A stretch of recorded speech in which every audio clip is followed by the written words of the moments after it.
So guys, welcome back to the channel. Today I'm going to be teaching you how to do a pass. Now I'm not very good at the pass. I don't really tend to do it because I don't genuinely see the point in doing them. But that's just me. A lot of people like to do them. So I'm going to try and teach you the easiest way of doing it in my opinion. But whenever I want to do a pass, I genuinely try and do just a cut whilst the spectator's not looking. Or just when we're in casual conversation, I'll just casually cut the cards. It's perfectly fine to do that. But if you want to learn how to do a pass, then here is the tutorial to do that. So let's just jump straight into it. So a pass is essentially just a secret cut. You want to hide from the spectator. So let's say we want to cut the deck here, for example. All we want to do that is essentially we're just we're gonna bend the cards because I went too quick. I went too quick then. So what we're gonna do is we want to cut the cards here, but we don't want to get the spectator to be suspicious of us cutting the cards. We do a pass.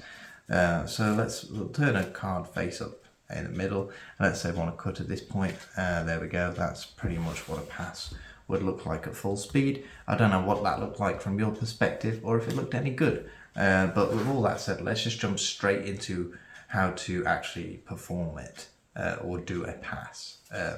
Essentially the mechanics are what you're going to need to know, and then you can just basically go from there in order to get better at it. I've never bothered to get better at it. This is all I can do. I very rarely do a pass, but I've had a few people ask me how to do a pass. So here we go. So essentially, wherever you want to pass, let's turn over this card here, the Nine of Hearts. You're going to essentially get a pinky break, and you're going to insert your pinky quite deep into the deck here, because this is the way I learned the pass. I know there are multiple ways of doing the pass. For example, I know that you can do one that is like this, where you just hold the top packet and bring the left packet over the top like that. However, the way I learned is to stick your pinky in and use your pinky to essentially flip over the top packet. You'll see what I mean when I teach you right now. So with your pinky here, you're essentially going to be using your pinky. Oh fuck. That went horribly wrong very quickly. You're going to be using your pinky and these two fingers here as leverage to essentially push this packet upwards. So you're going to need to essentially get that moved down. So all you do is use your pinky, using these two fingers to balance these cards. Obviously you'll have this hand over it as a cover, but that's what it's going to look like from your point of view. Okay, so once we're at this point, we're essentially going to be then using our fingers in our right hand to lift over the bottom packet, okay, at where we're cutting. So once we're using our pinky to lift up the top packet and our other fingers in our right hand to lift up the right packet over the top of the top.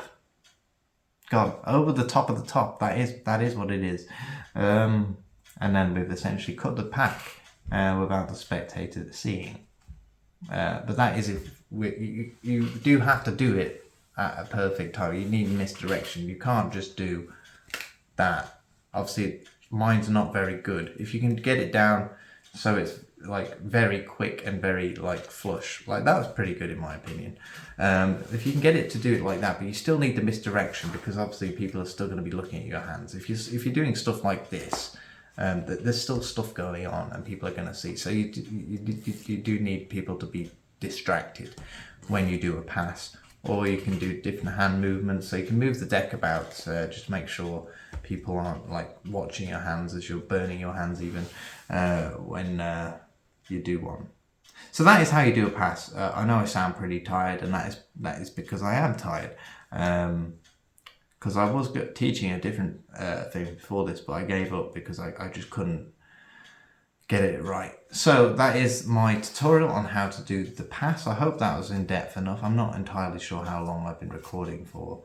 But yeah, the pass would look like that. You're using your pinky to lift up the top packet as you use your fingers to use your fingers on your right hand to lift up the right packet over the top. Okay? I know there is a different variation, which I did do in the start, which I'll just quickly, briefly go over, but I very rarely do this variation. It's where you just use, you do the same thing, but you're using your left hand to push over the right packet like this, and then you just drop the top packet essentially. Some people think this is easier, but I think it's harder to actually hide that version from the spectator. Whereas if you just quickly just shove your pinky in there and do something like that, that was quite bad. But if you do something like that, I think that's more than okay, I think. So with all that said, if you've enjoyed this little mini tutorial on how to do a pass, I know there are better tutorials out there, but thank you for sticking around, it means a lot. So with all that said, please make sure to like and subscribe to the channel, and with all that said, I shall see you in the next one. Goodbye.